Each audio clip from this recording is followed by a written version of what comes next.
मैं सिंधी समाज का अभिनंदन करता हूं। उन्होंने उस महान परंपरा को जिंदा रखने का प्रयास किया है। आज का ये चेटी चांद का पर्व जय झूलेलाल कहते ही इतिहास की उन स्वर्णिम गाथा के साथ जुड़कर के गौरवान्वित होने का एक अवसर नई पीढ़ी को भी प्राप्त होता है। और इस प्रयास के लिए मैं आप सबको बहुत बहुत बधाई देता हूं, बहुत बहुत अभिनंदन करता हूं। चेटीचंद के पर्व के साथ मैं बहुत वर्षों से जुड़ा हुआ हूं। मुझे कभी कभी चिंता होती है,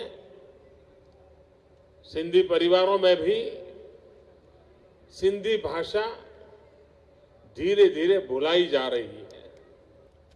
भाषा और पहनाव ये दो ही ताकत ऐसी हैं जो आपको सदियों तक जोड़ के रखती है।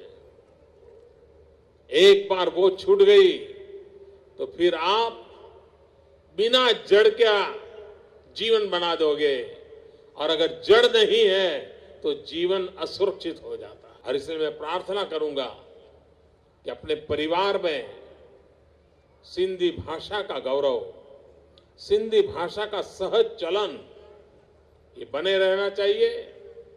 मैं फिर एक बार आप सबको नववर्ष की शुभकामनाएं देता हूं।